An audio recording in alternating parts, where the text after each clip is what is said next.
Well, well, well. Welcome to the Architects of Fate streaming extravaganza. That's right. You've found the self-proclaimed original Twitch TTRPG stream that lets you shake up our world. Now pay attention because this is how it works. If you'd like to add some loops to this roller coaster ride of a show, you're gonna need fate chips. Now these magical loyalty points can be earned just by watching, following, hosting, subscribing, or just engaging with us in the chat. It's like free money, people. With your fate chips, you can use your powers as an architect to heal your favorite players, summon items that will make their adventure a lot easier, or a lot harder. You can even make players say or sing outrageously silly things. Think of those possibilities. But wait. There is more. You can also toss our unsuspecting heroes into random encounters that will leave them sweating, strategizing, and questioning their life choices. All it takes is a quick redeem command in the chat. You choose the item or action and the player you want to mess with, and we'll take it from there. So sit back, relax, and prepare yourselves for a mind-blowing spectacle of storytelling and mayhem. We've got adventure, we've got drama, and more surprises than a clown car at a kid's birthday party. So let's go!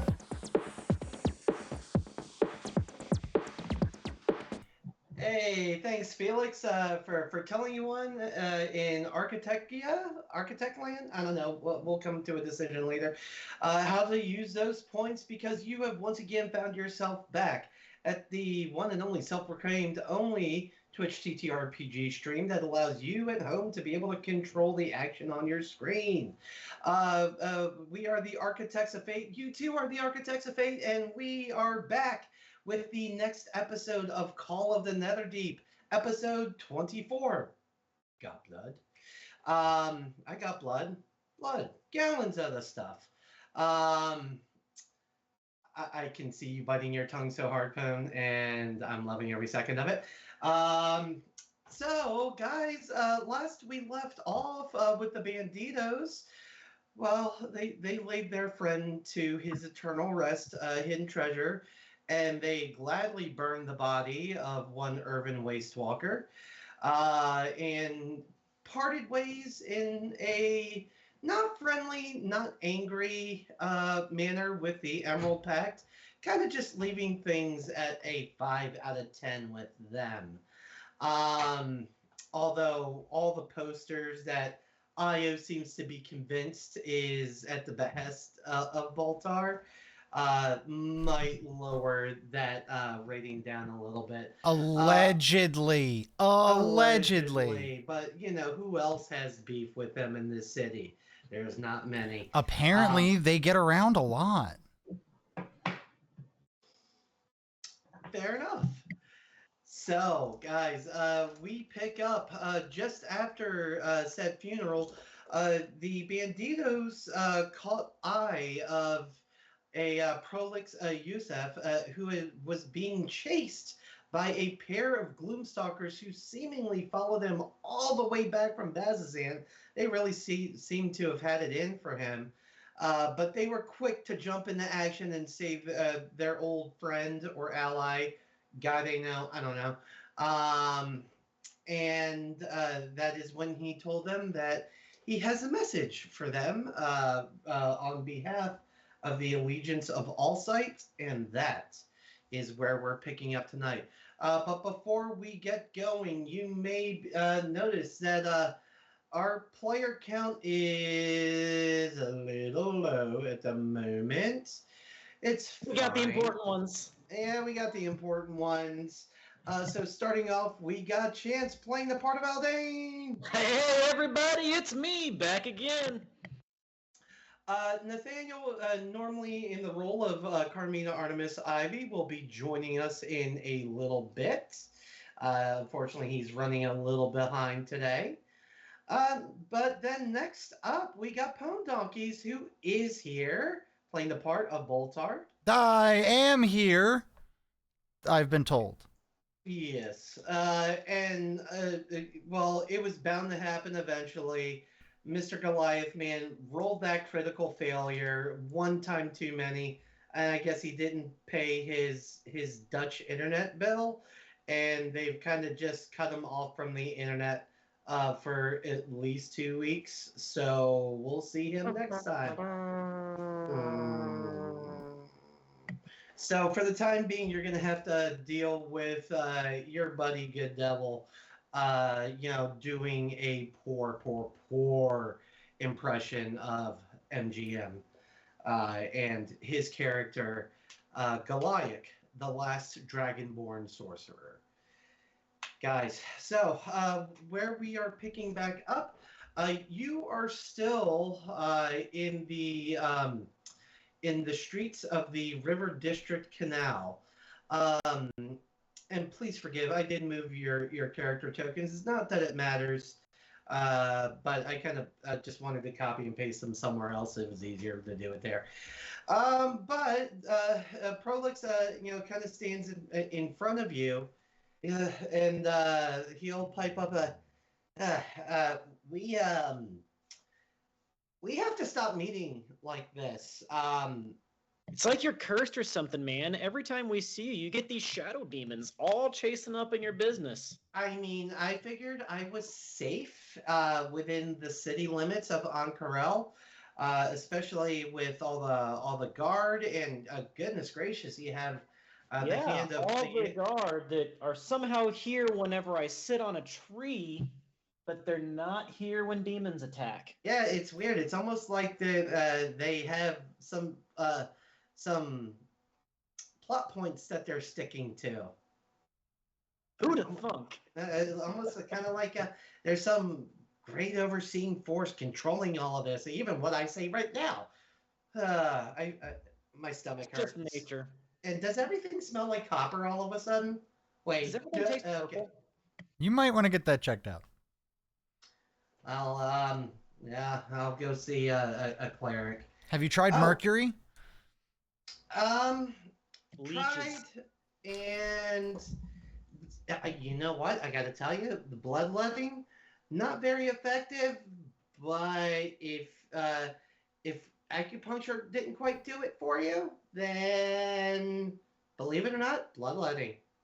I mean, the thing about bloodletting is it gets you a cheap drunk that night. And if I'm around you when you're doing that, and I collect it in a vial and you die, then I have a demon. And he takes a very large 5-foot step back away from you. I'll be sure to remember that. Yeah, you should. It only works if you're dead. Yeah, it only works if you're dead. He starts kind of rubbing at his shoulders like it just got about 30 degrees colder outside. He's like, speaking of which, how's that taking care of the trees going there, Boltar? Taking care of the trees? What does one do when they usually take it? I'm new to this. You have to teach me in the ways of arborism. Gotcha. Well, next time you do take care of the trees, let me know, because I've got a present for you to show my appreciation for you following through on your promise to take care of the trees. Okay. I'm gonna look at Prolix and I'm gonna go, hey, who do I see about helping the trees? You know, I don't have an immediate answer for that. It's definitely not Old Man Crook, though. From what I hear, no. What happened there, anyhow? Oh, he was cooking people. Soylent Green is people. Mm-hmm. Oh. Did you? And he immediately gets a suspicious look on his face, like, did you partake? Not in the people parts, but there was a really delicious pastry that had no meat in it. Maybe some butter. It might be butter, but it was still butter. That's okay. I think we have varying descriptions of butt butter. But we can back it to that. I have a message for you from the Allegiance of Allsight. Oh yeah, how are they doing? I haven't heard a single thing from them. Well, I've been bringing them up to speed, and of course they wanted to do their research. And before offering you guys any work, anytime they offer anything to anybody in potential entry into the Allegiance, they have to look into who they are potentially bringing in. And for reasons unknown, and his head tilts 90 degrees with eyes making direct contact with Boltar. I tilt For with them, reasons even though in real unknown, life I can't actually tilt. I tilt with them. they took a little bit of extra convincing on my part to potentially let you guys in through the door. So, what I have for you. You're scared of Boltar? Dude, I told you you were scary, man. Hey, you're cool.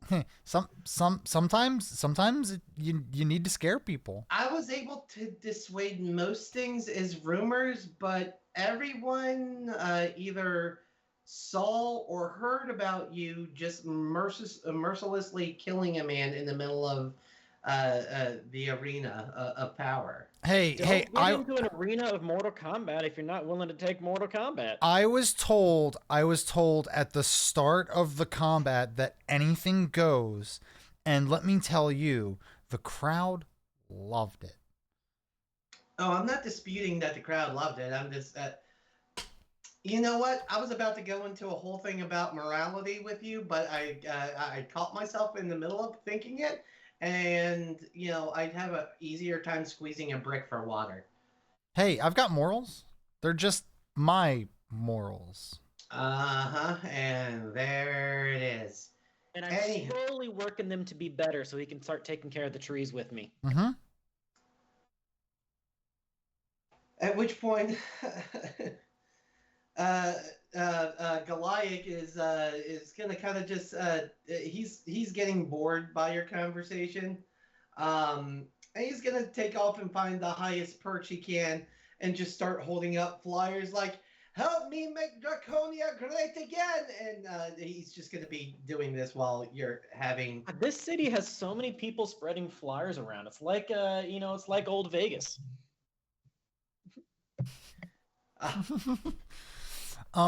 Is there like a body of water anywhere near, like river? We're in the river district. There's a river just over there, 50 feet away. He just kind of slowly turns to the left. You mean? I'm gonna go over to it and I'm gonna cast shape water, and I'm gonna move the flow of the water to kind of like water the plants and the trees that are in the area, and go see. I don't know if this is doing the right thing, but I'm trying. It's the thought that counts. Here, have a little red diamond, and I will toss him said vial. Oh. Yes, it is. Okay. I'm gonna go. This is It was Irving's. I know exactly what demon to bring out for this guy, and I'm gonna stow that casually. I'm gonna look at Prolix as I'm doing it and go, what? The fewer questions I ask, the better. Here, take this. And he hands you a piece of parchment that is wax sealed with the symbol of the Allegiance of Allsight. Hmm. Are we going there now, or is there? Oh, you're not going anywhere. He's just handing you a letter with. Oh, I thought we were going there. Yeah, I thought that too. Where we left off, but then I started prepping for today's session. I was like, "Oh shit, my bad." Hey Boltar, why don't you read this? I'm good at reading, but I just don't want to. Absolutely, buddy, and I'm not gonna say anything else about that. I'll just calmly open it, and what does it say? And it reads as follows: Allegiance hopefuls, we need you to pick up and deliver a marble figurine of an elephant that was stolen from us. We have located it at a curio shop called the Bone Garden in the Suncut Bazaar and arranged for the proprietor, Rarosha, to hand over the merchandise without a fuss. Simply bring the figurine to the gatekeeper, Rashid, at the Crystal Chateau, and your task is complete. Welcome in advance to the team. Signed, Professor Lamille Wist, Allegiance of Allsight. Wait, so we're like joining somebody? I thought we were just like working for them. I didn't know we were going to be becoming somebody. What does that mean? Who are they? Like, can you really become anything? Like, can you have more than one Pax? And Prolix will kind of pipe up it. Well, it's not without its benefits. You know, you're not expected to do. There's no dues or anything like that. Or if you don't do work, like once you're in, you're in. But it allows you access to more better paying jobs with us. And the plethora of knowledge that we have, and he'll kind of look over to Artemis, and you might get some answers about that. And he's pointing to the jewel of three prayers that Artemis has around her neck. I'll look over at Boltar and be like, better paying things is important. Well, I mean, is knowledge importanter? I think they're both important. Yeah. Knowing what we're doing with this amulet's pretty important. Having the funds to be able to do whatever it is that we have to do is also important. And people and your money. And because I know this is kind of the direction they were going, Artemis will pipe up you see, I think we may find some of the answers, if not all of the answers we're looking for, within the restricted halls of the Library of the Colbalt Sol. I had just spoken to their headmaster quite recently. Hey, does joining the whatever light lamp keepers get us into the Colbalt Sol library? I'm assuming you're asking that a Prolix? Prolapse, yeah. A Prolix, for fuck's sake.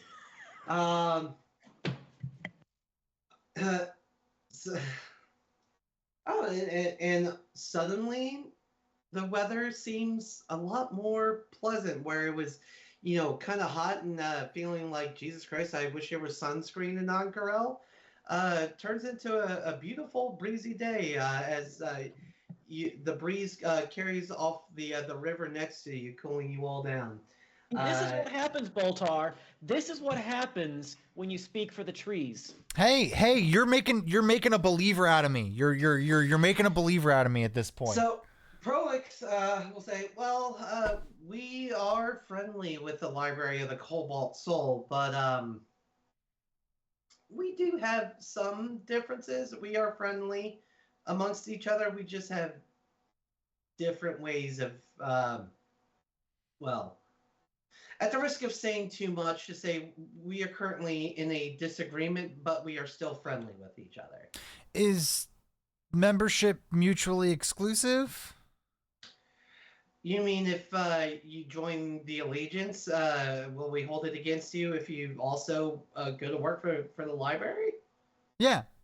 Oh, no, absolutely not. If you want to do that, that's totally up to you. I mean, I just like having options. I like having options. Yeah, what's the health? What's the health package? Want to come with us, Prolix? We will offer you full coverage after 90 days of working for us. Huh, 90 days. That's not bad. 401k? How much do you match? Not a whole lot of people make it to retirement in Ankara. So It hasn't been an issue Adventurers. for us. Oh, okay. So we have to go to this place called the Bone Garden, where that's in the bazaar, correct? The Bone Garden is in the Suncut Bazaar, yes. Let's go there. Yeah, lead the way, Prolix. I obviously know where we're going, but I am going back to the university at the Allegiant University. If you need me, I'll be there. But this is your deal. oh, okay. You know what? Honestly, Fetch quest for the win. you know what? That's actually for the best because if a bunch of doomstalkers come after you again, I'm just gonna be glad that I'm not there, and then I'm gonna turn around and walk away. And I walk with Boltar. And as soon as you say that and turn and walk, it's like, you know what? Hey guys, wait up! And he's gonna start following very closely behind you, almost holding on to the back of your clothing, as if to not let you get too far. It's okay, Prolix. You can hang with me. He likes his meat shields close. I can put you in my bag if you want. It'll get a little stuffy in there, though. I'm fairly certain it becomes suffocating in there. That's what they tell me. And as you guys begin to walk away, Goliath is going to turn and see. He's like, oh, yeah, of course you can have one too. And he is going to hop back down off there like, hey, guys, I got another 6 citizens to pledge your undying fealty to restoring Draconia. Isn't that great? Oh, bless your heart. I'll believe it when they pay for it. Oh, we're not going to pay for it. We're gonna make those filthy Jigao people pay for it. That's where the. Be really careful on that slur. Yeah. Yeah. Yeah. I didn't know this. I caught myself on that one. I was like, but yeah, no, we're gonna make the citizens of Jigao pay for it because that's where the Emerald Pact calls home. So, and you know, fuck them. Yeah, down with the Emerald Pact. Let's beat the Emerald Pact. And you guys go ahead and mosey your way on over to stalling for time. Yeah. Black screen. Oh, sorry, wrong one. Not black screen. Look, it's rugs. I like rugs. I just got a new rug myself. So, as you all make your way to the streets of the Suncut Bazaar, you are greeted by, just a hum of new, of vendors and customers trading, talking, purchasing, selling. This is definitely, where you go if you're looking for practically anything in Ank'Harel. If you're looking for food, if you're looking for armor, if you're looking for weapons, if you're looking for magical items, so many things can be found here. But for the time being, it is the marble figurine that draws you to the Suncut Bazaar. I feel like it's time for a solo. As I start to sing and like jumping on top of awnings and sliding off of buildings and stuff, singing like Disney's Aladdin, 1 step ahead of the bad guys, 2 steps ahead of the rest. And if anyone like that is standing around when you bolt off to start doing that, if any of them are like looking up, I'll go. He does this everywhere. It's actually quite fun. All right. So, what would you guys like to do? Are you going straight to the Bone Garden? Yeah. Or are you gonna explore about a bit? I'd like to kind of like meander on through on the way to the Bone Garden and see if anything piques my interest. Anyone look like they can give me some gold? Well, as you're walking I am a along, fortune teller. as you're strolling along and looking for, the next mark, as Boltar is wont to do, there are no shortage of potential marks between the numerous citizens. As a matter of fact, let's see. I will be causing quite a distraction as I'm like running up to some of them and like spinning them around to start singing with them. Got to keep one jump ahead of the bread line, and then I like grab them and swing and shake, and one swing ahead of the sword. So we are there's actually tokens for commoners, so let's start spreading those out. I could have totally done this earlier. I mean, you had no way to know that I was going to want to pilfer some people. I don't know anything about this. Yeah, I just happen to be a completely unwitting distraction. Certainly could not have guessed that.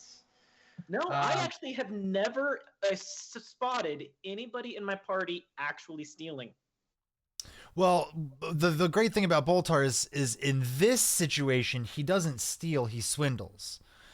Which, to me, doesn't even seem like stealing because they're voluntarily giving it. Mm-hmm, mm-hmm. Mm-hmm. Mm-hmm. But while I am singing and dancing, I am looking for the boneyard. Okay. I want to tell you what I'm specifically looking for. I'm specifically looking for someone who looks like they are overtly worried about something. That's the vibe I'm trying to pick up on, and that's my highs or lows for starters. Let's go. You know what? I'm feeling good. Let's go high. All right. And go ahead and roll me a perception. All right.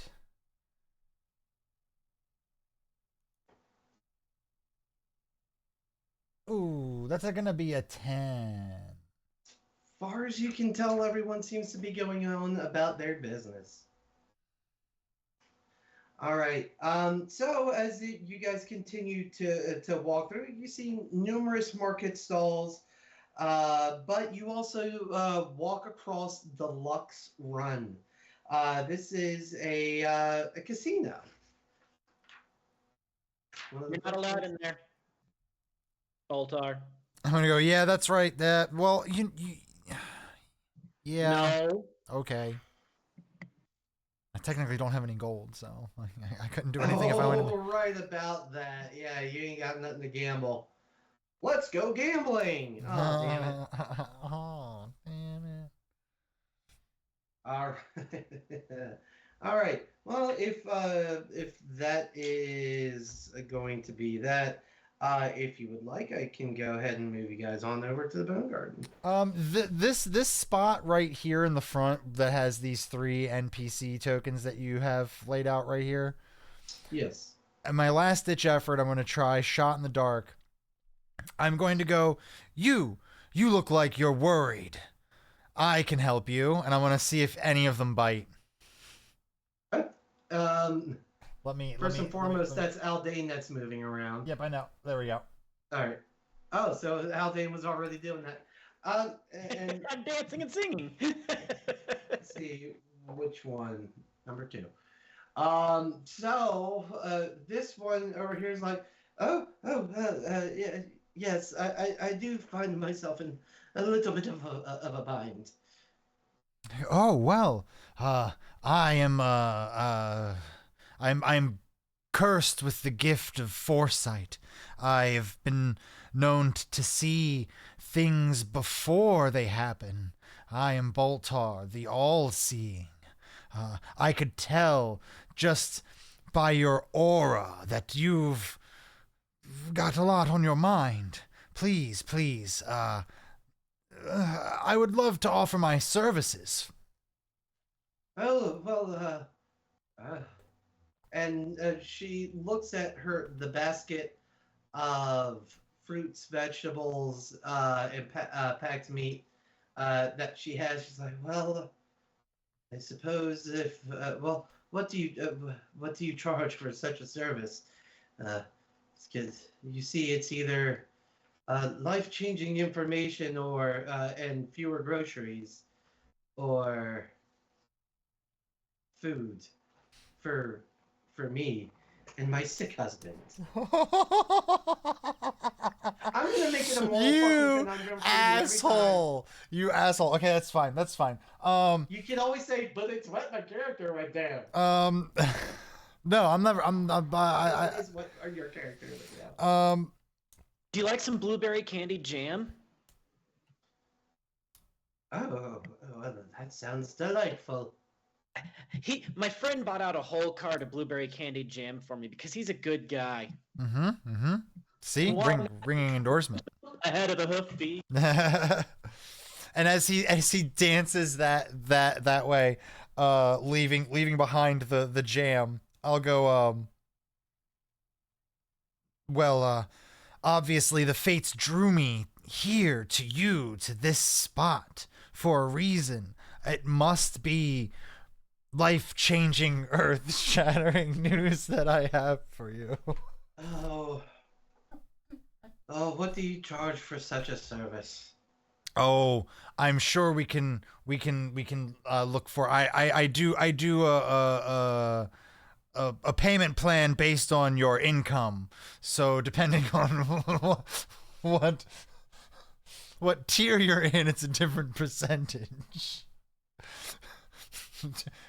By this person's dress, can I tell how well off they are?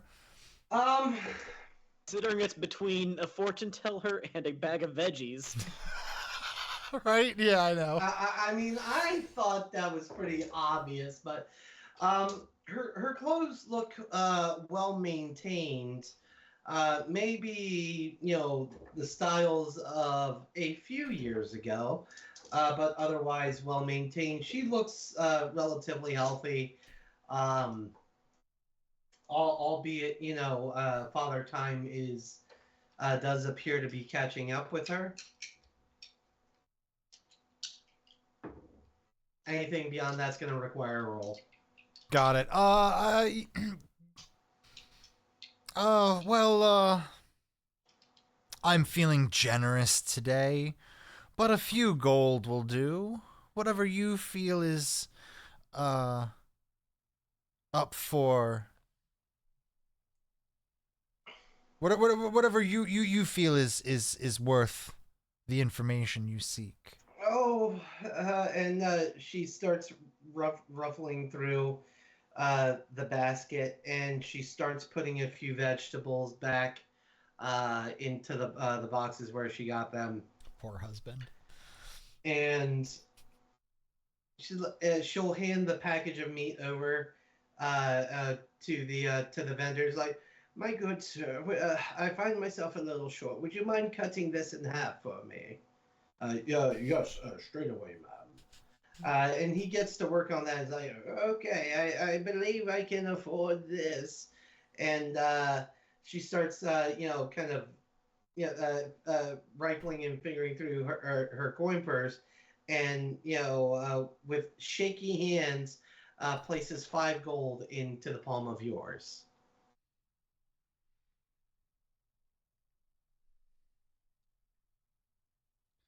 Because now, I put my hand on her head. I don't ask. I just do it. And I say, now speak. Oh. Speak what ails you. Oh. My husband has fallen ill, you see. And he did great work in helping those that needed help the most, especially during the time of the chromatic the chromatic enclave. And it seems from his battles with them, perhaps through the air that he breathed from all the destruction and rebuilding on Corel, it would seem that he has fallen ill, as he has hard times breathing, and from time to time coughs up quite an amount of blood. Oh, was Old Man Crook your baker? No, you see, we used to get our breads from Old Man Crook, but there came a time where everything was not quite as fresh as it used to be. And, well, the last time we visited him, the shop had a bit of a foul odor, and it followed his baked goods home. And but back when my husband was healthy, the both of us fell terribly ill. Uh, I believe it was food poisoning that we were dealing with, and we just never returned. That was about 5 or 6 years ago. I go, that was your problem. You need to go back to Old Man Crook's. The old bread is the key. And then I'm gonna just collapse to the ground. But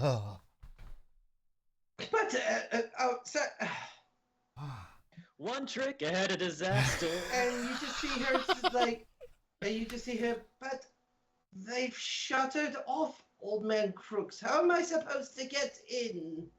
Let me see. Wait, Hold on. Old Man Crooks? Dude, you should definitely avoid the meat cakes. I doubt anything in there is of an edible sort, especially after the news that came out about what he was housing in there. Dead people. That would be it, yes. I look at her and I go, the fates are never wrong. They want your husband to eat it. It's the only way. Go for one of the cupcakes, though. Those are more sugary. They should be good. I'll go, oh, yes, the cupcakes were very, very good. Very, very good. Use some of that blueberry jam. Oh, yeah, no. Rip the bottom of the cupcake off, put some jam on it, and then put it on top of the frosting, and then, like that, a sandwich. Well, can I ask you two lovely gentlemen of a favor? You see, the Old Man Crooks is in the River District, which is on the other side of Ankarel, and I am not quite as spry as I used to be. It will take me the better part of all day to reach there. And she goes to hand you the basket of groceries. Would you be so kind to take these home to my husband and see to it that he has himself a proper meal, and let him know his lovely Ebony will be home shortly? Oh, I still have some of his cake things. Here, I reach into my bag of holding and pull out that one, like, almond cake thing that he gave us. Oh, how fortuitous. You are both so kind to a poor old woman. Well, at least I suppose I got a dessert to go with my shortened rations, but we'll make the best we can. Thank you so much for everything that you have enlightened me on today. Yeah, hey, that back door, it's actually when we busted in there, we kind of did some damage to it, so it should be a little easy to kind of push open. You just gotta. She'll hold up the almond pastry that Aldane gave her. I'm hoping this here will be more than enough. You might find that he seems to get better and then gets worse. He'll need more. Just saying. It might not knock it out in one go. Well, this shall get him started, and I'll find my way to Old Man Crook's. some day further down this week, when I have the strength to walk that far again. Guys, I've done a lot of stuff. And I'm spent. Let's go to the boneyard, graveyard, bone grave, bone junk. Yep. Let's get there before the person pulling my strings has a moral anxiety. And at which point, Goliath is going to pull up next to you, like, "Hey man, can you teach me how you always do that? Because it's easy. You just get a song in your heart and you go for it. You let it move you and you let it guide you as you go. And I learned this one the hard way. When you do get into the rhythm of the moment of singing, don't serenade the guards. They don't appreciate. Oh, if you say so. Okay. Let's see. I am feeling very bigly, and we are going to make everything great again. All right. And he starts marching off. Something about underwater batteries. No, he's what's that hymn? I am the chosen one, chosen by the one true God. I guess I'll pull out my bagpipes and give him an accompaniment, maybe drown him out a little. I'm just gonna keep going towards the boneyard, the bone garden. Okay, so you don't have to go too far. The bone garden is right meow where I'm pinging on the map. A few times. I've been dancing all over the place. Yeah, a little bit. This whole area is that right?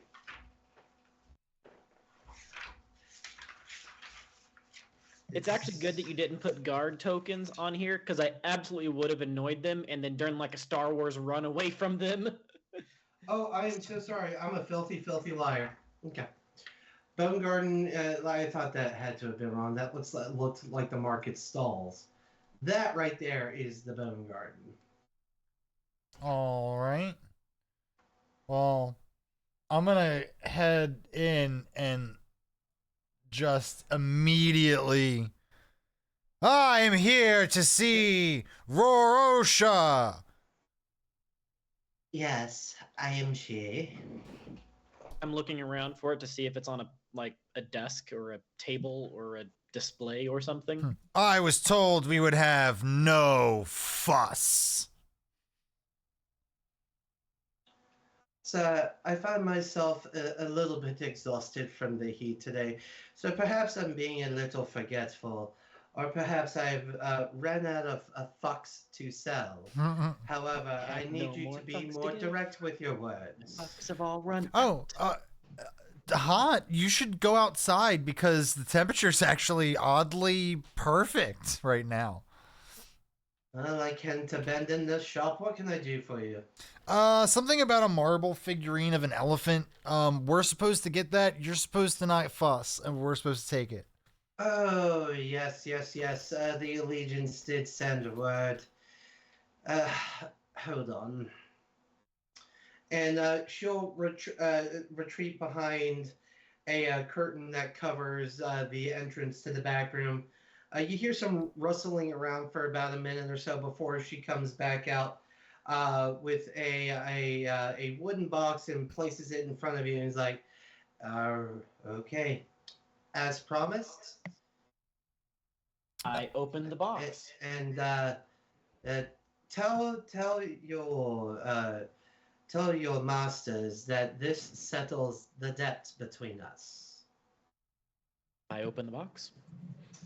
And as you open the box, you see a marble figurine of an elephant. Looks good to me. I'll put it in my bag of holding. Although, when you go to pick it up, feels just a little light. Given that it is marble. Do you wish to inspect it any further? I mean, I'd like to. As I put it up to my ear and give it a shake. Let's see. And as you're shaking it, she'll. I don't recommend doing that. However, as long as you tell the Allegiance that I gave it to you in one full piece. It's fragile? Nobody said anything about it being fragile. I'm gonna go. How do we know this is actually what we're supposed to bring? It's marble. It's an elephant. Doesn't matter.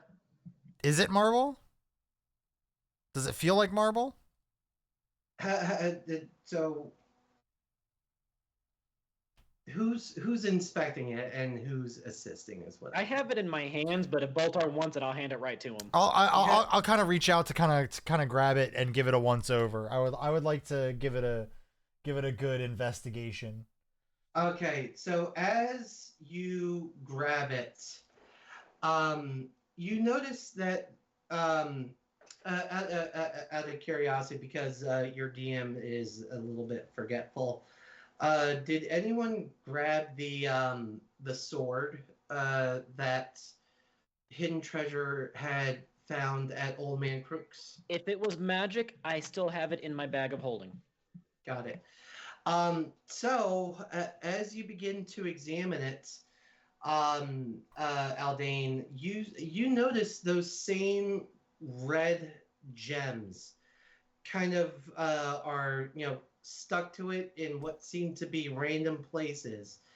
And as the two of you kind of just look over it and go over it with your hands, the gem appears to start bleeding into the marble and starts to take over and starts to vein into the marble figurine itself until eventually the figurine begins to grow and grow. We should probably go. And grow. I'm gonna drop it and go and look at Rorosha and go, this looks like fuss. This looks like fuss. And all of a sudden, there's about a 10-foot tall elephant in the room. I'm gonna need y'all to roll for initiative. Hey, can we talk about the elephant in the room? Huh? God damn it! In stereo. All right. Where's my initiative? There you are. 9. All right. Okay, so Boltar. I rolled a 1. I'm at the end. How is a 1? Let's see, Goliath. Rolled it. Oh my god. Of course he does this when he's not here. Nat 20. Don't tell him that. He's gonna have you do all of his rolls for him now. And then Artemis is a 6. Artemis. And for the Heffalump is going to be right there. And it has an AC of what? Let's see, it was... I think I remember. I just want to be double sure. Don't worry, guys. I got this. There's a couple of ways I can go about this. You could wild shape and try to mate it. Is that where you're going with this? That was thought number 2. That was thought number 2. All right. Let's see. AC is that. I'm definitely gonna need our missing players' character sheets. So bear with me. But in the meantime, let's see. We are in chapter. Yeah. I'm going straight for Rorosha. I guess that makes this a good time to refill my bourbon. Yeah, as a matter of fact, if you would like to do so, go right on ahead. I am doing my darndest to find the art, so I can share that with you at home. Yeah, we're in a time. We're in a room. We don't need a map for this. Let's go. Let's get the art. I want to see the look of the eyes of the thing I'm gonna kill. And then we can go see the sick husband who I took advantage of. Oh, no, that's the stat block. Player art handouts, literally right here. There we go. Show the players. Show the everyone. There you go.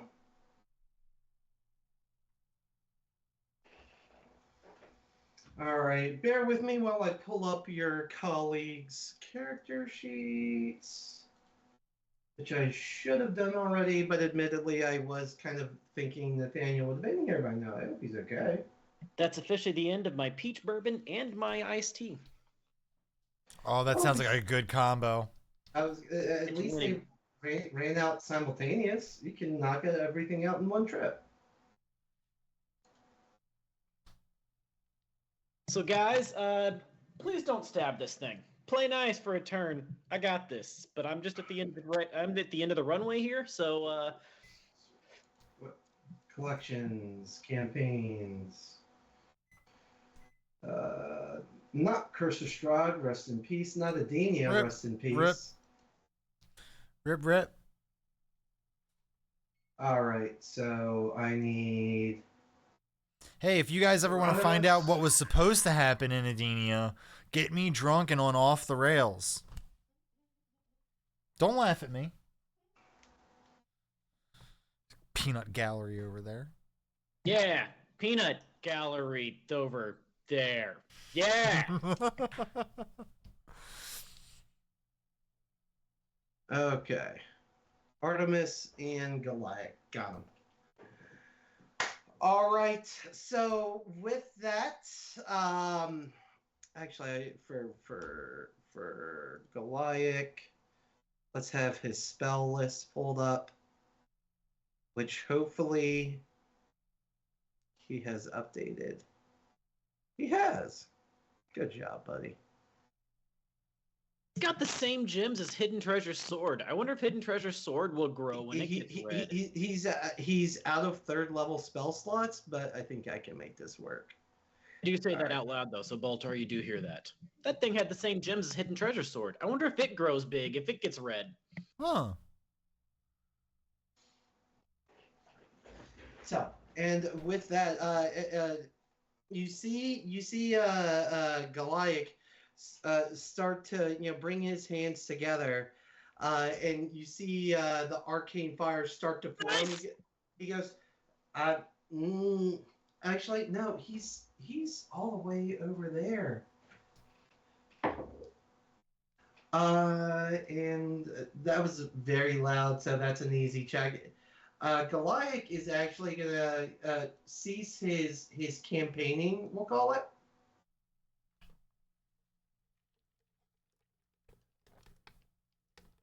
Need to make sure I'm on the right. So he was right here, 5, 10, 15, 20, 25, 30. And he gets to about right there. And he'll bonus action dash to kind of just move over like, hey guys, oh, what the hell is that?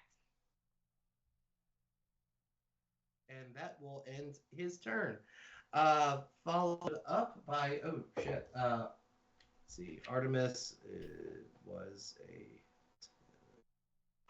Okay, sorry about that.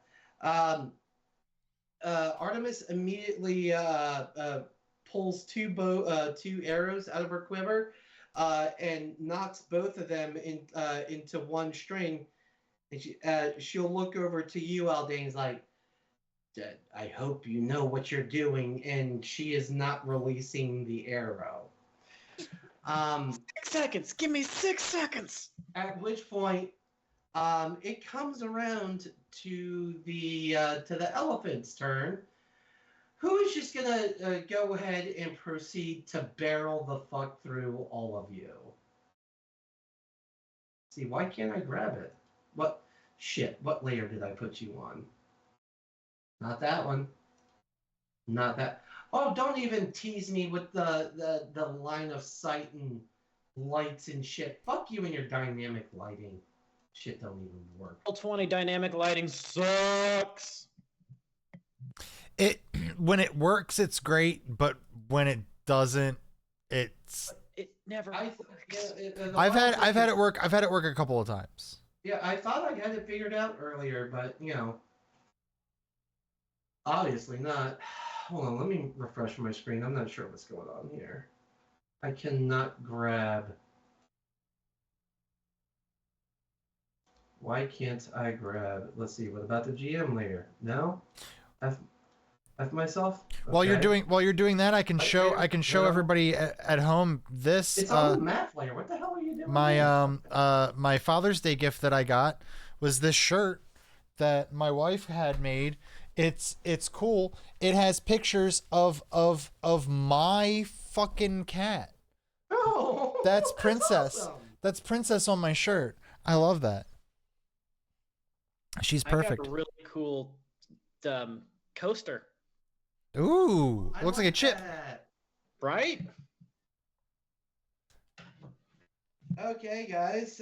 Well, it is going to just, like I said, it is just going to barrel through you guys. It is acting every bit like a wild animal, and just plows through all of the Banditos and moves its way out to about what is going on? Let's see, so that would be, you got a movement speed of that, so that would be 5, 10, 20, 30, until it comes around the corner here, and makes eye contact with this poor commoner that's there, and it charges straight at it. This is a deadly dice today. That is 2 nat 20s in a row, and it just goes barreling straight through that commoner, and after the elephant passes over, there's nothing left of said commoner but a red mist and some splatter on the walls on either side. I know what I'm doing. That Going being to scrape said, some blood. And like, if you are still intent on not attacking it, you can do that. But every single one of you had an attack of opportunity with that. Okay.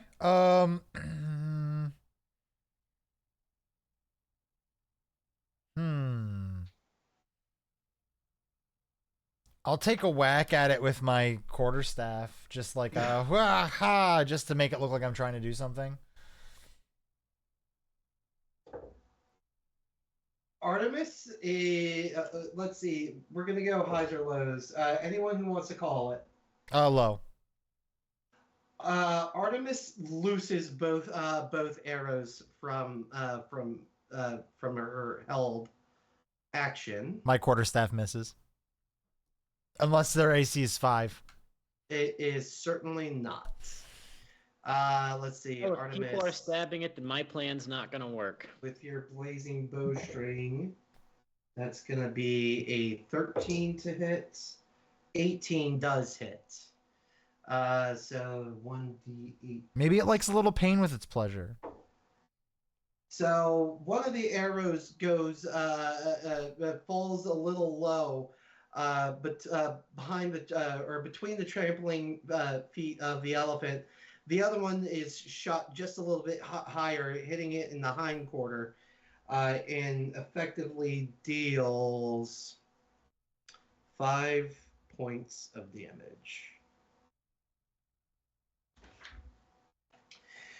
Goliath, at the same time, also seeing that the party has started, completes his spell, brings his hands the rest of the way together, and sends a firebolt flying at the ruidium elephant. And that's going to be a 19 to hit for Goliath. Yeah, I hope he doesn't watch this episode because otherwise I'm always going to have to do his rolls. He damages with a D10, so there we go. And that is going to come out to Firebolt is... Oh, it's 2D10s. My mistake. So that's 6. And so that's going to be 14 points of damage. Get smashed. There we go. And both Artemis and Goliath, with successful attacks of opportunity. Yes, that means I am too, because my idea has just been mooted. And one dead citizen so far. That is going to end the elephant's turn. I'm going to take my attack of opportunity to since they are. Oh, yep. Go ahead. Yeah. With my fancy scimitar +1. And I have a +7. Roll 1d20 +7. A whopping 15. Does not hit. So, you go to swing with your scimitar, but as it's scrambling away, you find yourself just coming up just short. You feel a little bit of, you feel your scimitar almost make contact, but it just is a little too fast for your weapon to catch up with the rumbling beasts. So that was your attack of opportunity. Boltar, it is your turn. I'm gonna look at Aldane and go. So are you still trying to do your thing? Too late now. Okay. In that case, I guess. I'm gonna go. This isn't bloodworthy. This isn't bloodworthy. I'm gonna go ahead and.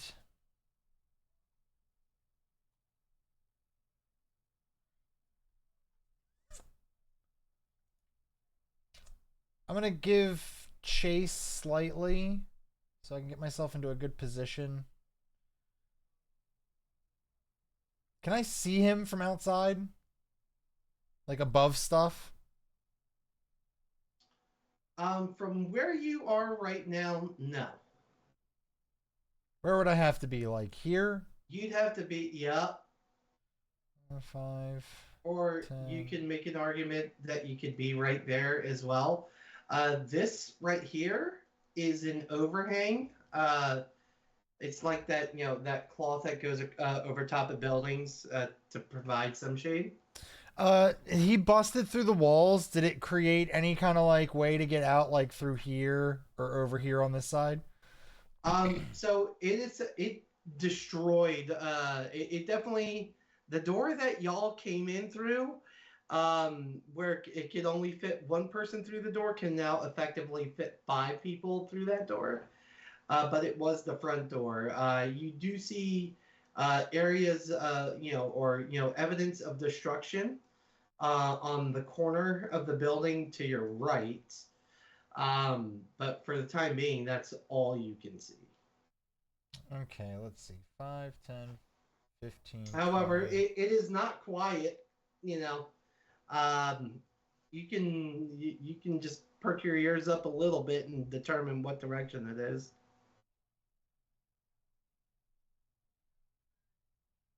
Just trying to get to a spot where I can see it to shoot it.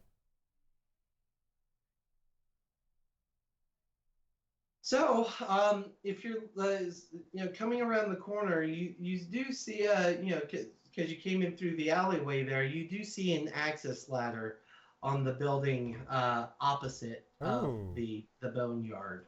Let me climb up. Let me climb up that then. All right. And as you move up, so that would be, let's see, that would be a 10-foot tall building. So that was how much movement? 5, 10, 15, 20. So that pretty much takes up your full movement if I counted that correctly. That's fine. I want to hex him. Go ahead and what are you putting at a disadvantage with your hex? So let's do. I vote strength. Okay, let's do a strength. Okay. We'll go strength, and then for my non-bonus action, I will cast Firebolt. I'm gonna. I'll allow it to happen. It's. You can see the top of it. Most of its body is, behind the building, but you can see just the top. So I'm gonna give it 3/4 cover and raise the AC a little bit. Okay.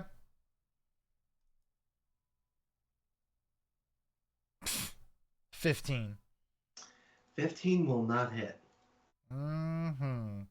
All right, that'll do my turn. So Boltar brings his hands together, forming that fireball, shooting off in the direction of the elephant, but just hitting the wall ineffectively just beside it. See, with that, it's going to come around to Artemis, who juts out of the building. So that's going to be 5, 10, 15, 20.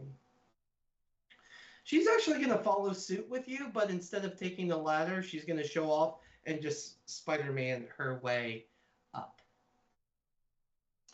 And with the same level of difficulty, she's going to take 2 shots at the elephant. First one is going to be, that would be a 14 to hit, which misses. Second, that's cocked.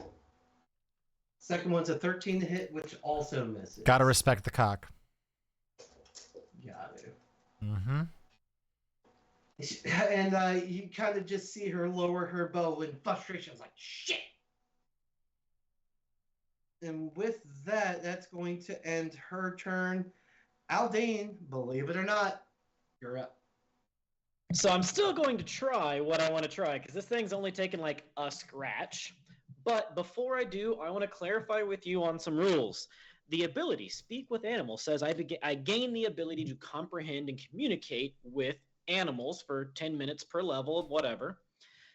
Does that mean that I still need to be in human form? Because it doesn't say anything that I have to speak. It just says I gain the ability to comprehend. So you still have animal voices. Order of operations, if this is how you're going about this. If you want to speak to it, you need to cast it as a human, because your spellcaster ability goes away in wild shape. Right. So you can cast it, go wild shape, and keep it. Okay, that's what I was trying to confirm on. Yes. So for my action, I am casting Speak with Animals. For my bonus action, I am shape-shifting into a rhinoceros. That thing is a higher CR than I can shapeshift into, but I can shapeshift into a rhino. All right. Oh, watch out! He's getting horny now. I'm getting horny now. Wow. And I'm pretty sure that increases your size. Mm-hmm. Yep. And just because, fuck it, I'm going to Kool-Aid Man through the back wall.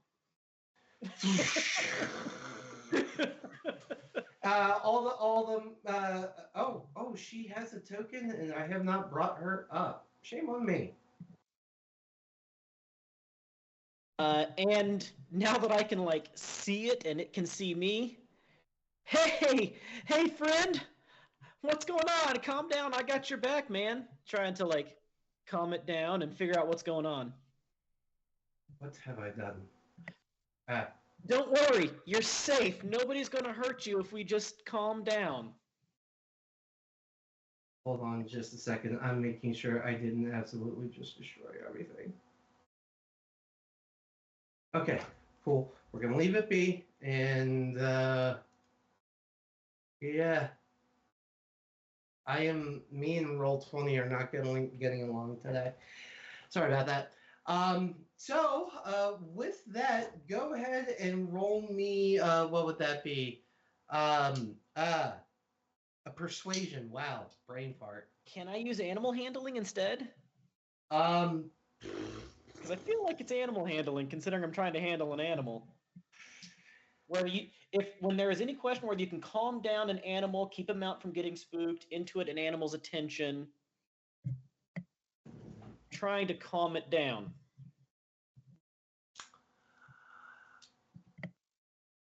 I'm gonna, you know what? Fine, because I was gonna say animal handling if you stayed human,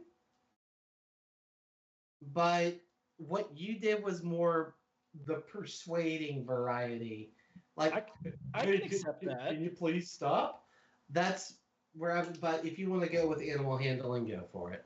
I would very much rather animal handling, but I'll take the decision. I am very good at animal handling. Oh, I can't cast guidance. That's too bad. But I rolled a 13, which gives me a 21 to try to calm it down.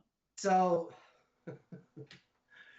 so as you try to calm it down, it stops its rampage very shortly. It's like, no, can't stop, won't stop. There is only rage. Ah! And that's why I stayed in rhino form. I am Armored Tankosaurus Rex now. Just because if that roll result didn't flat out tell you, the DC I assigned to that was very high. No, that's fair. I didn't actually think it would work, but I had to try. Mm-hmm. You can certainly try. Always, always. All right. With that, we're going to come back around to the top of the order here, and that's going to bring us back around to Goliath. Kill it, buddy. Kill it.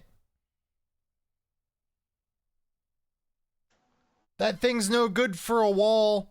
You build a wall, that thing's just gonna run right through it. Me too.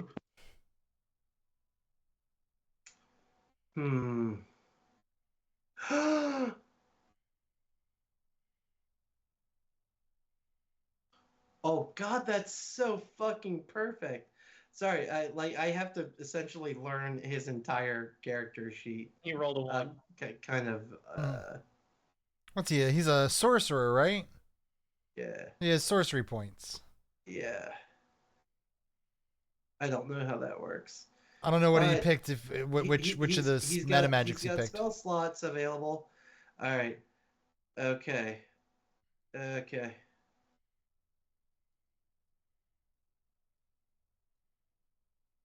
Okay, neat. So Goliath is going to kind of follow suit along with everyone else who has kind of gone to the roof for the high ground. Rooftop party. And he goes, okay, I'm not exactly sure how this one is supposed to work, but YOLO. And he is going to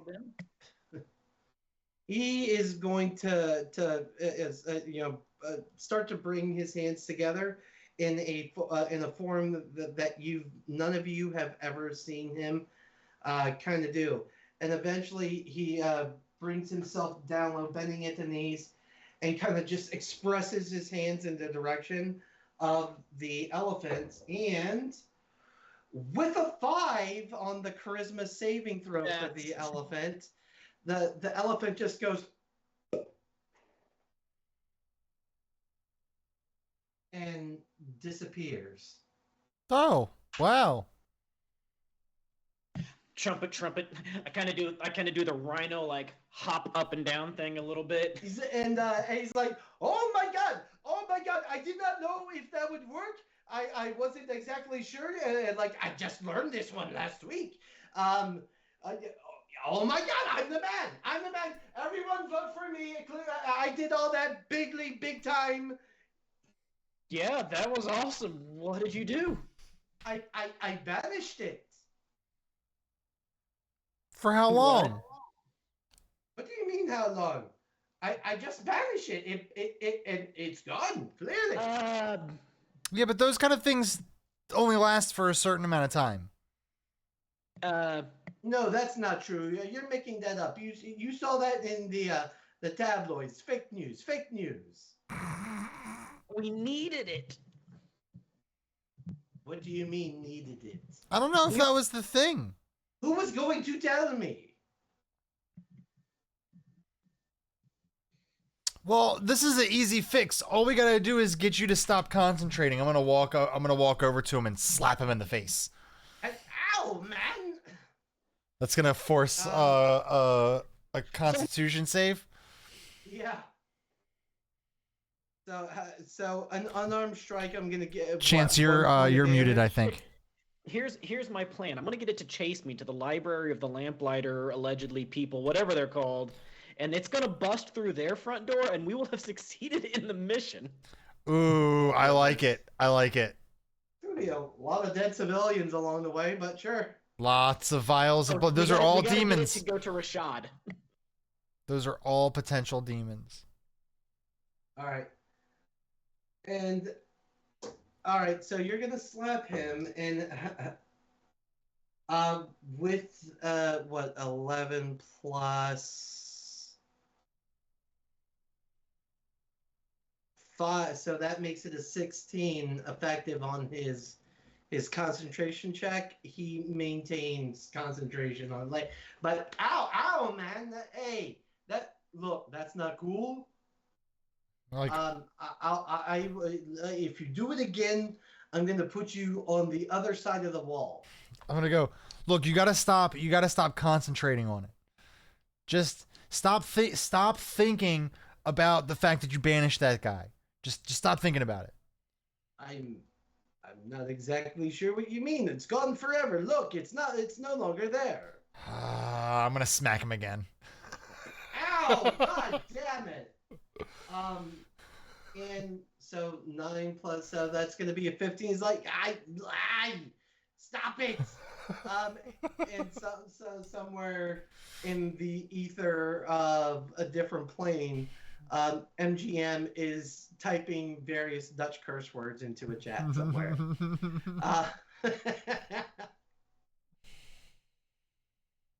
And so as this argument continues on, he's like, "Hey, look, it's not coming back. I sent it away. It's gone for good. Look, you see, it's right there. It was right there. It's no longer there. These goddamn sorcerers. You didn't have to learn. You didn't have to work for any of your knowledge. You just do it. You don't know what you're doing. You can't believe everything that the liberal Colbalt Sol tells you." I back up just a little bit further.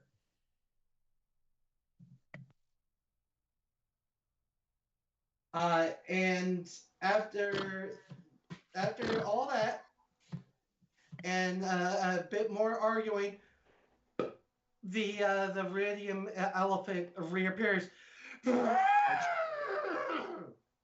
I should have said held action when I said I was backing up. Damn it.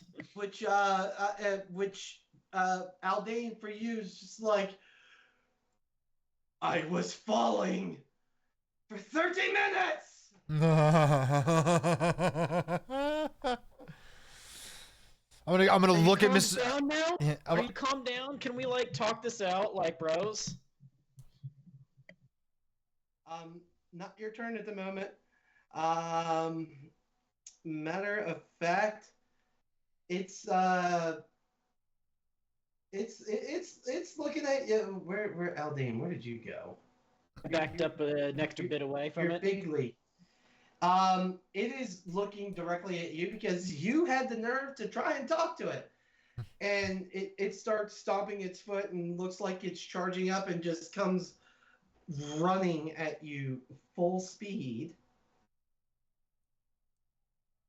Let's see, let me count first. So 5, 10, 15, 20. It's over 20 feet. Is it though? I only count 15. I was actually backing up to make it 20 myself, but it's only 15 because it didn't come back. I think I was in the wrong spot when it came back or something. Oh, if you are. I think I had it right there when it was Yeah, that would be 20 there, but the new spot that it came back was 15. Fair enough. All right. So with that, it is effectively 20 feet away. I was going to do the same thing. Yeah, because I guess the both of you share this ability. It is charging directly at you. Tusk down, pointed right in your direction. That is going to be a 21 to hit. Oh, yeah. Oh, show. And I need you to roll a strength saving throw. All right. God, I wish I had a portent right now. A whopping big ass number 10. So you, in your rhino form, are knocked prone, and as you go down, the tusks of the elephant removing themselves from your chest. You see it rear up, and it's going to bring it both of its legs right down on top of you, and that is going to be a 22 to hit. This is going to hurt. Because well, I rolled less than average on my hit points. That sucks. All right. Yeah, 22 definitely hits. So for the gore, you're gonna take 15. Ooh. So you take 30 points of piercing damage, plus an additional 7 points of psychic damage. Goodness. So that's 37 damage total on the gore.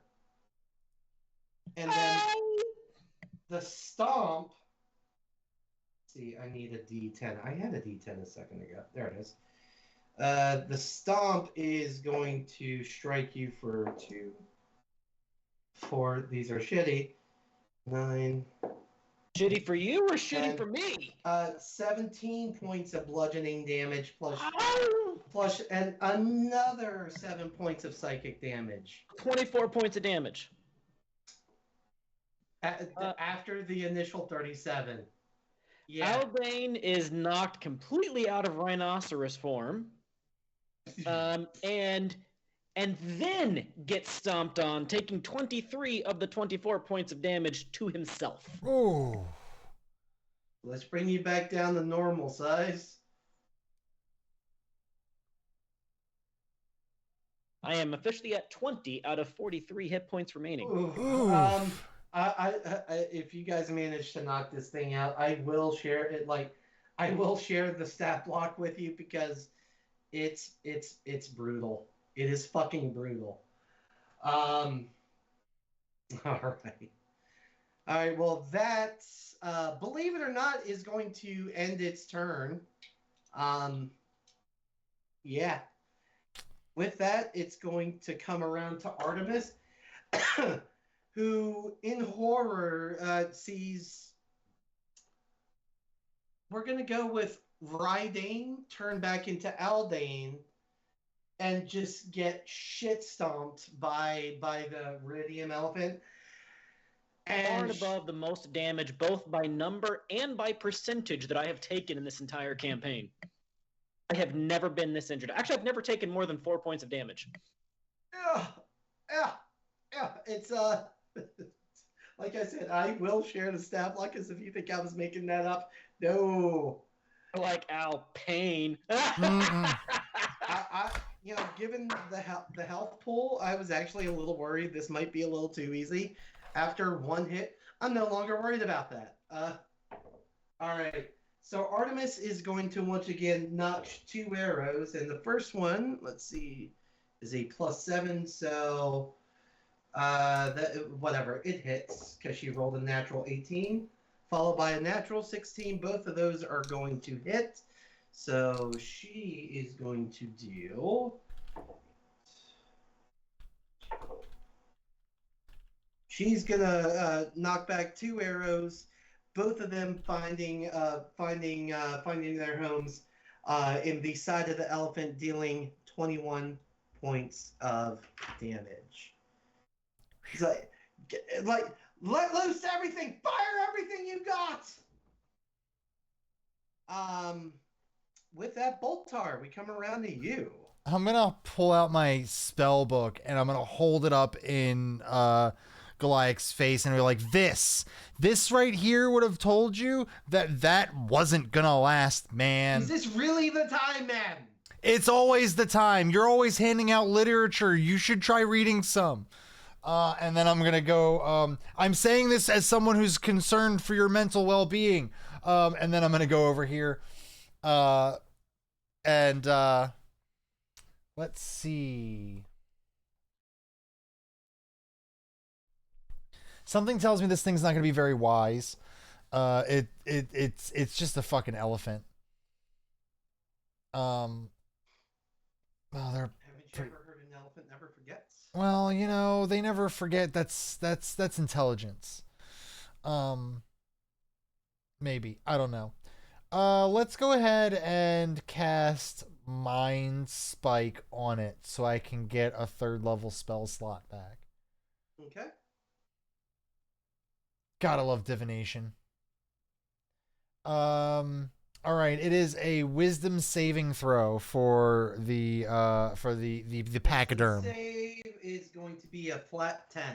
Flat 10 is not good enough. It takes 29 damage. Woof. Which will proc Hex for an additional 4 points of necrotic damage. Nice hit. Nice hit. So, Boltar, essentially putting his fingers to his temples and kind of just staring directly into the soul of this elephant. Aldane, you on the ground, terrified that this thing's about to rear back and stomp on you once more.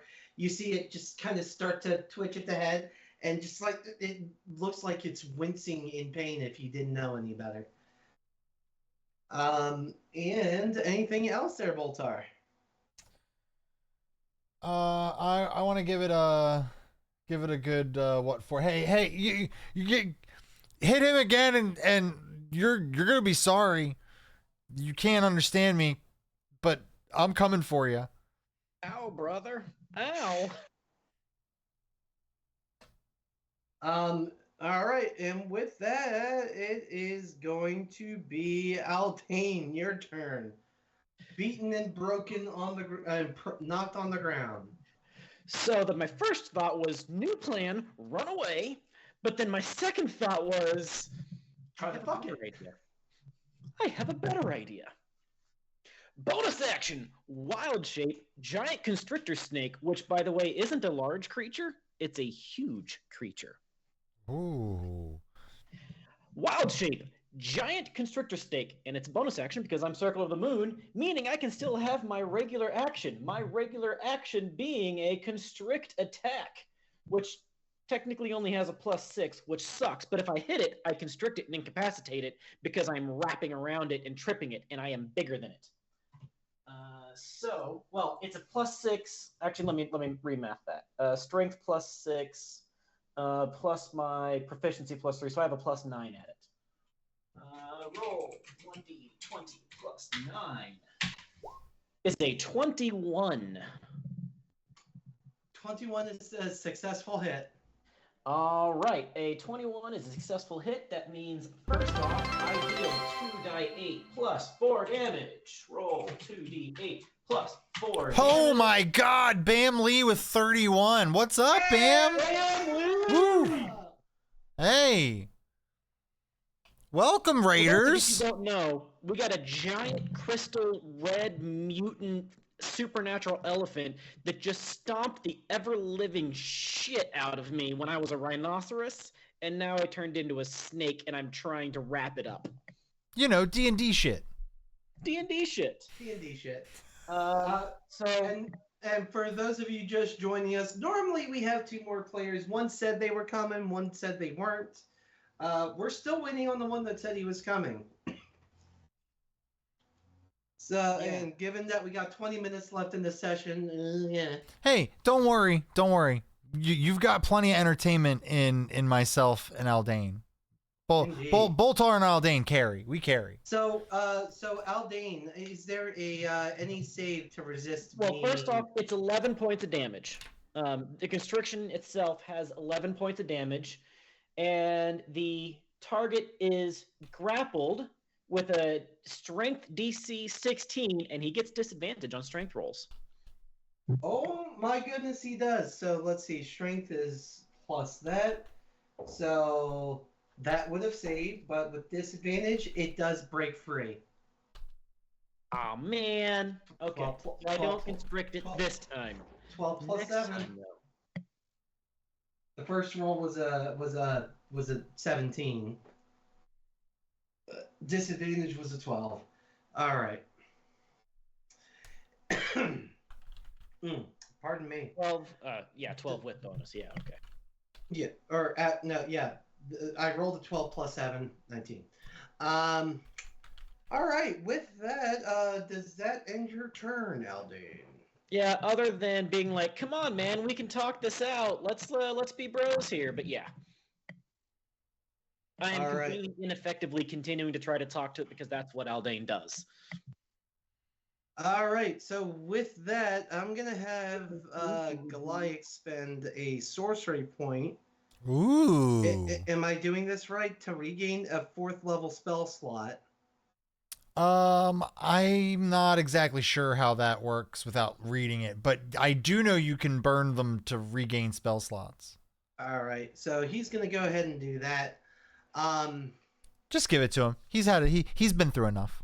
He deserves this. Yeah. And when he's not here, he brings his hands together thusly, and you've seen him do this before. And you see, a little collection of ice start to come together, and he starts to grow it out and grow it out. But this time he keeps going and going and going. If you're imagining Goku lifting up a spirit bomb, he gets it that big, gets into that big of a ball of ice above his head, and he's casting Chromatic Orb at 4th level. He's like, take this directly from the citizens of Draconia, and he's just going to bring it directly down on top of the elephant, and that is dead on. He rolled a 10. His spell attack is +6, dead on the AC. So that is going to strike the Iridium Elephant, and this is going to be 6d8 of damage he's dealing. Boltar's going to be like, damn, maybe he doesn't have to read.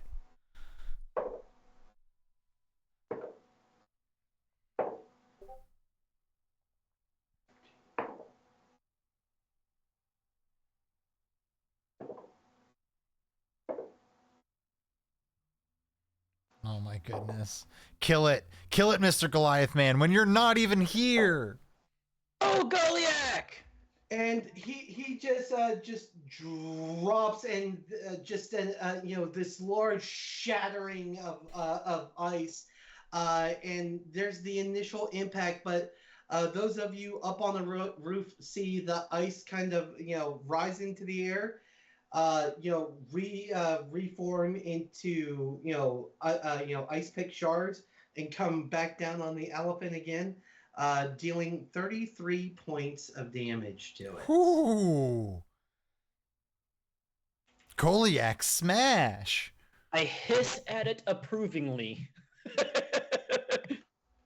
All right.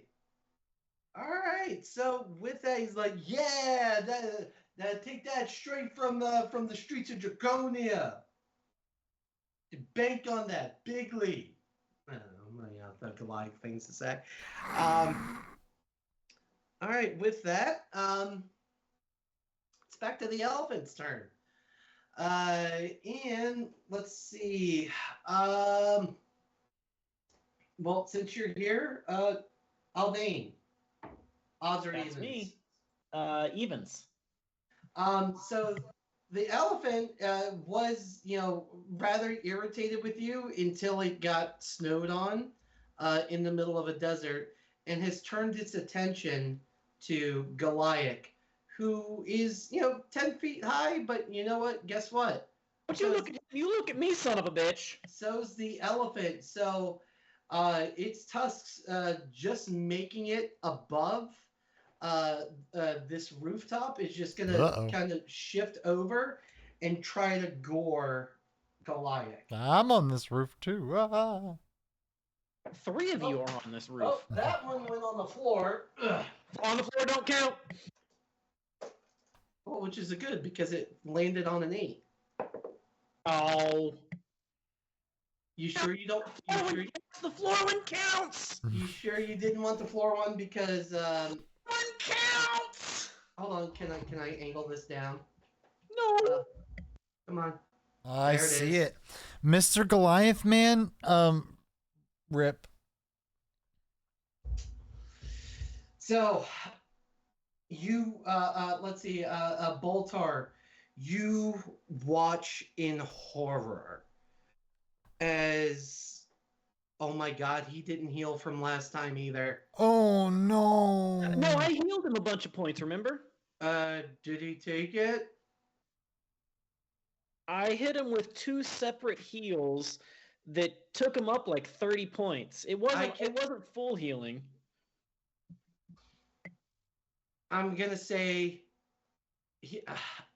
I'm gonna give benefit of the doubt. I'm gonna add those 30 points to his current health total because, in all fairness, you saw what happened the last time. This still might kill him or knock him out. We'll find out. Because it's a nat 20. It's doubled. It's doubled. All right. I did it 3 times. I healed him for 31 points of health. It's because I healed him 3 times. It's still in the chat above. 1d8 plus 5. So 31. So that would give him 54 hit points effective. Got it. All right. So let's see. This is going to be 4. Love having the chat logs stay there in Roll20. Thank you. Yes, the ancient texts. I was there when it was written. Sorry. Oh God. I have to do this all over again. All right. So 14, 18. Hike. 21 plus 7, so 28 times 2. It's going to be 52 points of damage. Bolt, he's at 1 HP. Oh gosh. Or 2 HP. Sorry, I can't math. Well, at least I healed him. Yeah. Boltar, again, you watch in horror as the one of the tusks just easily pierces the thick dragon hide of Goliath, striking him from the front. But you immediately see the point of the tusk protrude from his back as he is lifted off the ground and dropped just as unceremoniously. That poor Dragonborn, I keep having to heal his ass. And he's clutching at his, like, this sucks, man. It's just bone spurs. Calm down. You'll be fine. And that is going to end the elephant's turn. With that, Artemis, do you have anything that can heal? Silly question, I suppose. Artemis has got a couple of healing potions. I remember that much. I was gonna say but that's inventory, and taking stuff out of someone's inventory is because she does have a potion of greater healing. Greater healing. Oh, he'll be fine. But He'll be fine. That. All right. I'm gonna turn to Artemis. Kill! Oh yeah, that kill, and she's gonna pull 2 arrows and take 2 shots. First one misses. Second one hits. And she's a D8 plus 4, so that's gonna deal. That's gonna take you down to that. So again, you see her knock back 1 arrow, sails over top of it. She readjusts her sights and puts one right into the back of the elephant. I'm going to try to speed up just a little bit here. Boltar, you're up. Yeah, okay. So what I'm going to do here is I'm going to smash it with a... Oh, I don't want a fireball. You're right there. Everyone's right there. What are you talking about? Yourself included. I could angle it in such a way.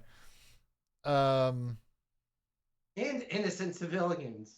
Well, by standards. By standards. All right, fine. I'm going to go ahead and burn a 3rd level spell slot to cast Mind Spike again. I do not have a 2nd level spell slot burnt that I can use, that I can get back, but it's fine. It's going to be a Wisdom saving throw again.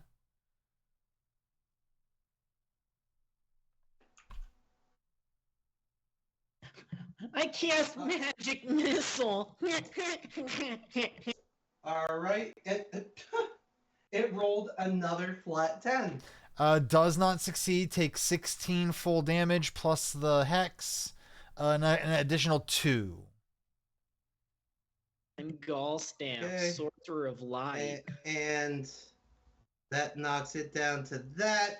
Evney, right, I almost went with Magic Missile. and almost. Once again, putting the fingers to your palms, concentrating on the elephant, you just see it start to writhe in pain. This time, seemingly more effective, as if you didn't know any better, it looks like it was trying to cringe back into its skin. Aldane, you are up. I cast magic missile. No, you don't. You don't have that move. All right. So as a giant constrictor snake, once again, I attempt a proper attack on it at a +9. Please hit. That is a definite hit at a 27. Certainly does. 10 points of damage, and it has a DC 16 strength save versus being grappled and restrained. And it takes that strength at a disadvantage. Oh, right. Good point. I rolled 15 twice in a row. It saves. Son of a bitch, I'm useless. And I'm sorry, what was the damage? It was just 10 points of damage. I'm not rolling good on my damage. All right. You start to see dents and scrapes and scratches start to form in the elephant. Kill! But I am like taunting it. Hey, you son of a bitch! I'm down here. You know, like I'm gonna get you. I'm gonna bite your testicles off. I'm gonna bite your tusk off. I'm gonna wrap you up and choke you to death. You son of a bitch. And since you got Speak with Animals still going, it heard all of that. With that, we're going to come back around to the top of the order. I'm assuming that ends your turn. Sorry. Kinky. Kinky. All right. If that ends your turn, I have no bonus actions that I can think of to take, and I am not moving. Okay. With that. Ooh. Andy's got one left. Nice. Goliath is, like, okay. The banish wasn't so great, and I'm feeling I'm starting to feel a little tapped out. Let's hope this works, guys. And he reaches his arm to the sky. As you see, you kind of follow his arm up and see where the sky was once cloudless. You see clouds begin to coalesce, darken, and begin to produce lightning that falls directly on top of the elephant, which has to make a dexterity save. Oh, we were having such nice weather. It does save, so it's going to take half damage, but it's 8d6. I don't know why he doesn't use this. Woof. So 3, 7, 8, 11, 16, 21, 27. So 27 halved. I'm going to make that 13.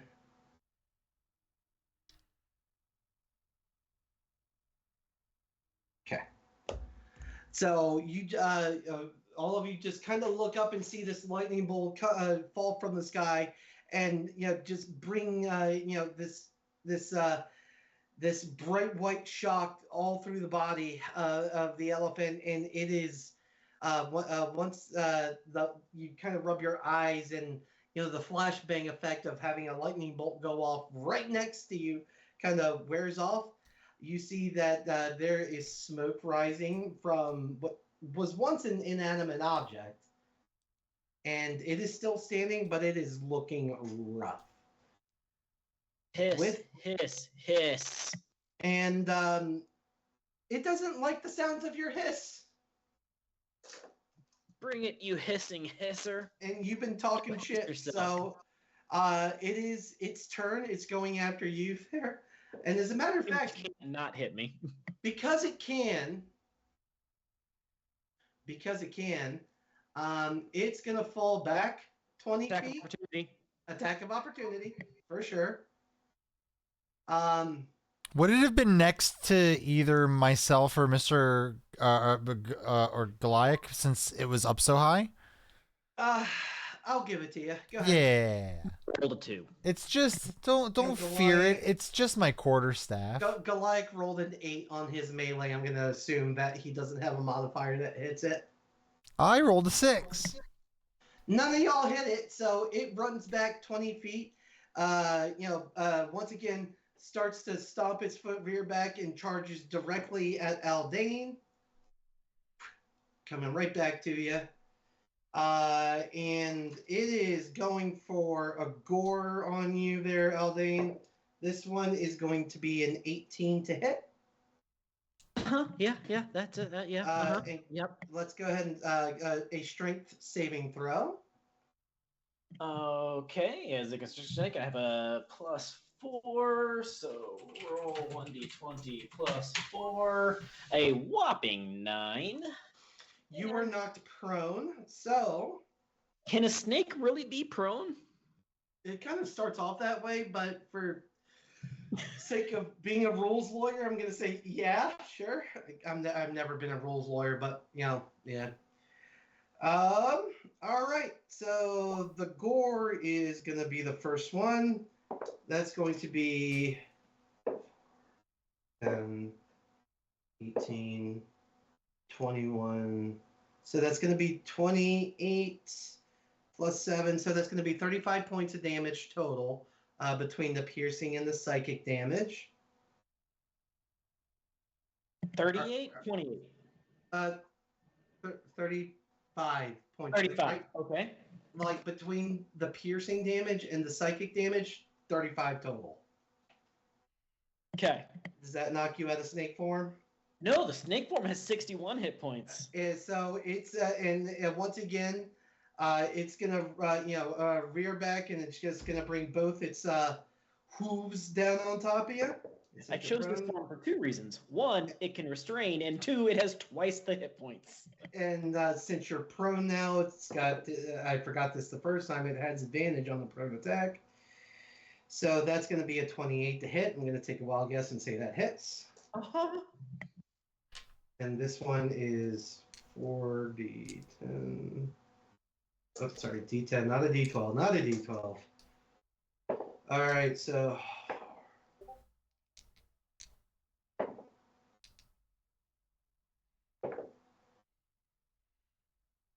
So that's going to be a 20, 27, 34 points between the bludgeoning and the psychic damage. So 39 total, or 69 total points of damage. 35. Nice. That was 35 and 31. So 36 or 66. Sorry. Yeah. 66 points of damage. Once again, knocks me completely out of my animal form and deals 5 more points of damage to me specifically. I am no longer a snake, and I'm not as bad as Goliath. We'll at least say that. Yeah. I'm not much better. And you've returned back to normal size. That will end its turn, and it is. I see we're right at session time. This I will let you guys know. It does not have much left. Let's finish it off. Let's squeeze it out. Let's squeeze it out. Squeeze it out. All right. Artemis is going to once again take 2 shots at it. The first one is going to be a 21 to hit. That'll hit. That's cocked. Respect the cock. Natural 18 plus 7 is going to hit. So she's got a D8 plus 4. Let's see. So first one is going to hit it for 10 points of damage. Second one is going to be 5 points of damage, so it takes 15. So, see, I can do math. That's going to be knock it down to that. It looks like it is struggling to stay upright. With that, Boltar. It is time, the Boltar said, to talk of many things, of shoes, of ships, of sailing wax, of cabbages, and kings. While the sea... No, we're not going to keep doing that. I'm going to cast a... I didn't mark my 3rd level spell slot. I am going to cast Mind Spike at it again because fuck you, you stupid fucking elephant. I'm gonna kill you. So go ahead and give that wisdom. What's the DC on it? 15. It's 15. Ah, you son of a... Takes half 19. So that's gonna mark it down to meh. Hex still procs. Hex damage. 6. Oh my god, come on. Was that what it needed? So it is kind of, you see that it is trying its damnedest to stay upright, like it is stumbling like it is drunk, slamming into the walls on either side of you, but there it stands resolute, defiant, and still ready to fight. Aldane. So there's no attacks of opportunity when you cast spells right beside anybody anymore, right? They got rid of that? That's not a thing in 5th ed? It's not a thing. Okay, well, I'm going to stand right beside it because I don't want it. I want to get an attack of opportunity if it does its whole run away, run back thing again. So I'm going to move. I'm going to let you right now. You hit it, you kill it. Right, I'm going to hit it. But as Aldane doesn't know that, and he's trying to make certain that he doesn't get gored again because he got 15 hit points left, and he did. But I guarantee that I hit it because you remember when Aldane got really mad at the dead body of what's her name, the blonde bitch that he hated so much? Oh God. And the lightning Aloysia started coming out, and Aldane went all Thor, God of Lightning. Aldane is going Thor, God of Lightning again, using Call Lightning, and you know what we've got? The perfect, beautiful weather.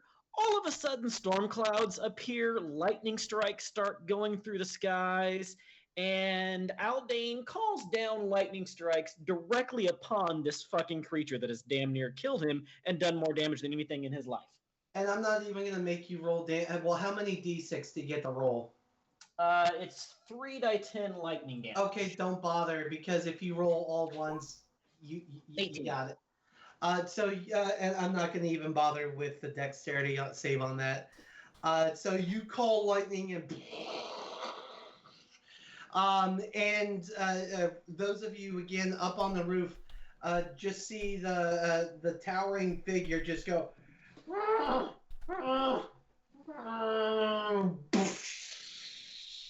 And it kicks up all the dust and the sand from the ground. And as the sand and the dust begins to settle and clear, there on the ground you see in front of you a pure pearl figurine of an elephant. I pull the sword out of my pack, toss it up to Boltar, and then put that figurine in my pack. Ha. Okay. And with that is where we're going to end tonight's session. Can I squeeze one thing in at the very end of combat since we're out of initiative? I want to run over to let me pull the map over. I want to run over to this spot right here where this person got pasted. Oh, it was right here. Okay, right there where the person got pasted. And I'm gonna start scraping as much blood as I can into a vial. And if anyone's looking at me, I'm gonna go, "What? Everyone's definitely far too focused. I need on it for what just took place. I need it for a demon." Holy shit! This person was very full of blood. You collect 4 vials. Holy shit! I've got a collection. That's so many demons. I rolled a D4 to see how much you got. You got all 4. I'm saving Irving's for something special. Irving's demon is gonna be that's when I level up and cast it at a higher level and get a higher level CR demon. Nice. All right. Only a miracle could save us now. Guys, for those of you that are joining us for the first time or for in a long time, thank you all so much for coming tonight. Hopefully, you enjoyed what you saw tonight. Even though we're on a little bit of an abbreviated cast, we will be returning with the next episode of the Call of the Netherdeep in 2 weeks' time. But between now and then, if you were hankering for some more TTRPG action, the good news is boy, we got that down pat for you. Starting with tomorrow, the 20th at 8:30 p.m., the next episode of Wreaths, Megaversal Mayhem, with the next episode, Shadows of Intrigue, where the team has successfully subdued the alternate Billy Wildstar, and they are looting the Black Bolt. What goodies will they find? Find out Thursday. Then Friday, the 21st at 7 p.m. Eastern, tune in for the next episode of Star Trek Cookie Trek, with the next episode of Orange is the New Noob, where a member of the USS Fan Service crew finds themselves caught in a daring prison escape. Amidst the chaos, a shape-shifting alien replaces the protagonist, leading to a suspenseful and thrilling zero-G showdown. Join Simon and Rufus for this action-packed adventure and help shape the story. And he does have that in his synopsis. We are off on Saturdays, but then Sunday, the 23rd, 9 p.m. Eastern Standard Time, the next episode of Tomb of Annihilation, with the next episode, A Cog in the Machine. The Tomb's custodian is dead, and once and for all. And the entire 4th floor has turned into a mimic. Oh no! The cure was chewed up and spat out again. Kenneth and Yeager had very different experiences, jumping off a 10-foot ledge, and Scrod had a nice nap. Join us next time as the party explores a whole new level.